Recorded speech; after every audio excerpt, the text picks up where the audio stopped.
ഞാൻ ഈ സഞ്ചാന്യത്തിൻ്റെ കാര്യങ്ങളൊക്കെ എങ്ങനെ നടത്താമെന്നുള്ളതിനെ കുറിച്ചൊക്കെ ഒന്ന് ആലോചിക്കായിരുന്നു. നമ്മുടെ ഒരു ആചാരപ്രകാരം 3, 5 അല്ലെങ്കിൽ 7. അപ്പോൾ ഈ 3 എന്ന് പറയുമ്പോൾ 7 പിടി എന്നുള്ള ഇതായി പോകും, പെട്ടെന്നായി പോകും. അത് വേണ്ട. അപ്പോൾ നമുക്ക് 5 വെള്ളിയാഴ്ചയായി, അത് വേണ്ട, അത് പോയി. പിന്നെ നോക്കിയിട്ട് 7 ഞായറാഴ്ച, അതാണ് നല്ലത്. ഞായറാഴ്ചത്തേക്ക് അങ്ങ് തീരുമാനിക്കാം സഞ്ചാരി. അതിപ്പോ നമ്മളിതൊക്കെ എടുത്തു കഴിഞ്ഞതിന് ശേഷം പറയാം. എന്താ സത്യ? അതെ സത്യ. എന്താ വെച്ച് കഴിഞ്ഞാൽ ചെയ്ത കത്തി തീർന്നതിന് മുമ്പ് തന്നെ കാർഡ് ആൾക്കാരുടെ കയ്യിലും കൊടുത്ത ഒരു അറിയിപ്പ് പിന്നെ അതിന് വിളിക്കാനായിട്ട് നടക്കണം. എന്താ കാര്യം? അല്ല, ഈ സഞ്ചയനത്തിന്റെ കാര്യം. അപ്പൊ അതിനോടൊന്നും പറഞ്ഞില്ല. അല്ല, മോൻ പറയാ 3 ആയിക്കൂടെ എന്ന് ചോദിക്കാം. 3 3 സത്യ ഞായറാഴ്ച. 5 അതിന്റെ ശരി. 5 വെള്ളിയാഴ്ചയാണ്. ദോഷമാണ്, മോശമാണ്, കൊള്ളില്ല. അത് എന്തിനാ ഈ ആഴ്ചയും ദിവസം നോക്കണം? മരിച്ചിട്ട് 5ന്റെ അന്ന് എന്താഴ്ച എണിച്ച അന്ന് അതാണ് ചെയ്യാ. അതിന് കുഴപ്പമില്ല. അതിനെന്താ കുഴപ്പം? അല്ല, ഇയാൾക്ക് ഇപ്പൊ എന്താണ് അളിയന്റെ പേരിൽ എത്രയും പെട്ടെന്ന് ഇഡലി എന്നുള്ള കൊതിയ? ഇയാൾ എന്ത് വിടുവായത്തിനൊക്കെ ഈ പറയുന്നത്? ഒരു കാര്യം, ആവശ്യമില്ലാത്ത കാര്യമാണ് ആൾക്കാർ മരിച്ചു കിടക്കുമ്പോ. അമ്മാവ ഞാൻ ഒരു കാര്യം പറയട്ടെ. സഞ്ചയനത്തിന്റെ കാര്യം ഏത് ഡേറ്റാ വേണ്ടത് എന്നുള്ളത് 2 അമ്മമാരും കൂടി ആലോചിച്ചിട്ട് ഒരു തീരുമാനം അത് പറഞ്ഞാൽ മതി. ഞങ്ങൾ 2 കൂടിട്ടോ. അപ്പൊ സഞ്ചയനം വേണ്ടേ? ഞാൻ ആരും വരാതില്ല. ഇല്ല വലിയ താമസമൊന്നുമില്ല. ലിസ്റ്റിൽ പറഞ്ഞിട്ടുള്ള സാധനമൊക്കെ മേടിച്ചിട്ടുണ്ടല്ലോ. ചേട്ടാ, കർമ്മി എത്തി നമുക്ക് കാര്യങ്ങളൊക്കെ നീക്കല്ലേ അമ്മാവ? എന്നാ പിന്നെ അമ്മാവ കർമ്മി പറയുന്ന പോലെ നമുക്ക് കാര്യങ്ങൾ നടത്തുക. അത് മതിയല്ലോ. അതാണല്ലോ വേണ്ടത്. അത് മതി. എന്നാ പിന്നെ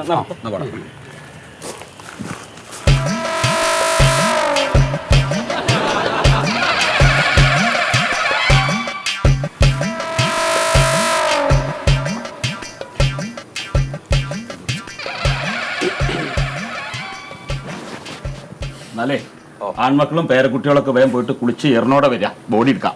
എന്തിനാ അത് കുളിക്കണപ്പോ? ബോഡി എടുക്കണേനെ കുളിക്കണം എന്തിനാ? കർമ്മി പറഞ്ഞത് കേട്ടില്ലേ? കുളിച്ച് ശുദ്ധിയായിട്ട് ബോഡി തൊടാൻ പാടുള്ളൂ. അതാരാ പറഞ്ഞേ? അല്ല, അങ്ങനെയാണ് പൊതുവെ പൊതുവെ അങ്ങനെയല്ല. ബോഡി എടുത്തിട്ട് ശുദ്ധി വരുത്തിയതിന് ശേഷം ശുദ്ധി വരുത്തിയ ആൾക്കാരും മറ്റേ ആളുകളൊക്കെ കുളിക്കുക. അങ്ങനെയാണ്. ഇയാൾ എന്താ ഈ പറയണത്?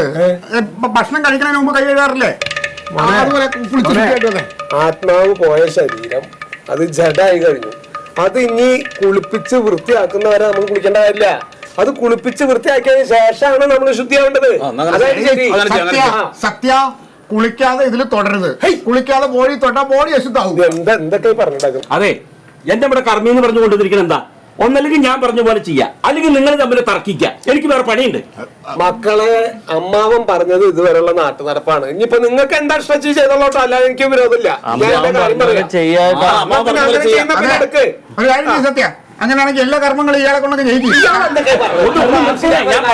നാട്ടടപ്പ് എങ്ങനെ വെച്ചാൽ അമ്മാവൻ പറഞ്ഞ പോലെ ചെയ്യാന്നാണ് അമ്മാവൻ പറഞ്ഞതല്ലേ അമ്മാവ? ആദ്യം ഈ അമ്മാവൻ പറഞ്ഞ പോലെ കുളിക്കാതെ നമുക്ക് ബോഡി എടുക്കാം. എന്നിട്ട് ഈ അമ്മാവൻ പറഞ്ഞ പോലെ കുളിച്ചു വന്നിട്ട് ബോഡി ശുദ്ധാക്കാം. ആദ്യം ബോഡി എടുക്കാം.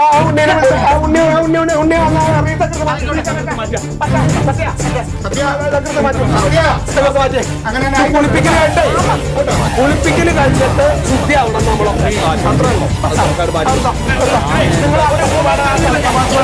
ഞാനിപ്പോഴും പറയാ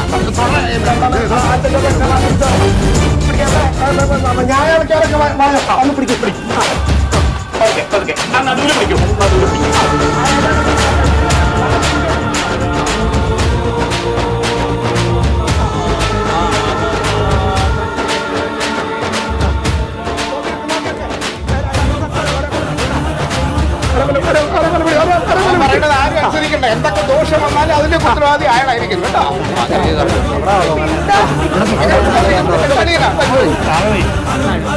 നല്ല മതി, നല്ല മതി കേട്ടോ.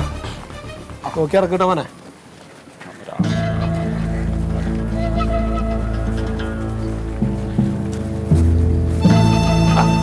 ആരെങ്കിലും ഒരാളെ നിലവിളക്ക് എടുത്തിട്ട് അങ്ങോട്ട് വരും. വിളക്ക് വെക്കാൻ വരട്ടെ, ബോഡി വെക്കട്ടെ. സത്യ, തല വടക്ക്. വടക്കല്ലടാ, തെക്കോട്ടേക്ക് വെക്കി. എന്താ പറയണത്? സത്യ, തല വടക്ക്. എന്താ സർക്കസ് കളിക്കുന്നത് നിങ്ങൾ? തെക്ക് ഭാഗത്തേക്കല്ലേ തല വെക്കുക? എന്താ ഈ കാണിക്കുന്നത്? അതെ അതെ അതെ അതെ, തല വടക്ക് വെച്ചില്ലെങ്കിൽ ആത്മാവിന് മോശം കിട്ടില്ല. മക്കളെ ഇത് പറയുന്നത് കേൾക്കണം നിങ്ങള്. എടാ, തെക്ക് ഭാഗത്തേക്ക് തല വെക്കുക. തെക്ക് ഭാഗത്തേക്ക് അറിവുള്ളവർ പറയുന്നത് എന്തെങ്കിലും ഒന്ന് അനുസരിക്കും. സത്യം ഒരു കാര്യം ചെയ്യാം.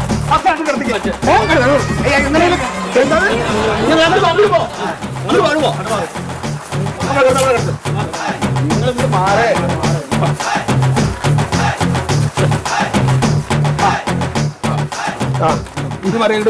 എവിടെ വിളക്കം ഇവിടെ കൊണ്ടുവന്നു. ഇത്ര തന്നെ ഉദ്ദേശം. അമ്മ അതിന് ഒരു അക്ഷരം സംസാരിക്കരുത്.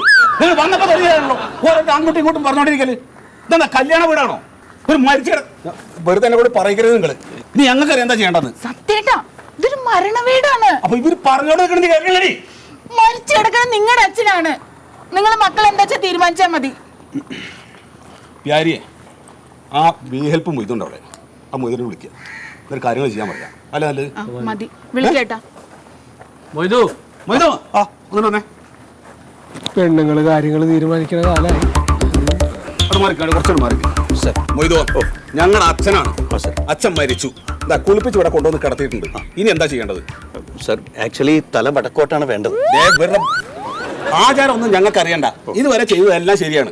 ഇനി ഇവിടുന്ന് എന്താ വേണ്ടത് അത് പറ. സർ ഓരോ ദേശത്തും ഓരോ തരത്തിലുള്ള ആചാരങ്ങളാണ്. ഇവിടെ മക്കളുടെ ആഗ്രഹത്തിനാണ് കൂടുതലും ഞങ്ങൾ ഇമ്പോർട്ടൻസ് കൊടുക്കുക. ദഹിപ്പിക്കണോ അല്ലെങ്കിൽ മറവ് ചെയ്യണോ എന്ന് മക്കൾ തീരുമാനിക്കും. നമ്മൾ ദഹിപ്പിക്കാൻ വേണ്ടി തീരുമാനിച്ചല്ലേ, അതുപോലെ നടക്കട്ടെ അല്ലേ? അതുപോലെ മതി. ദഹിപ്പിക്കല്ലേ സർ? Minute sir.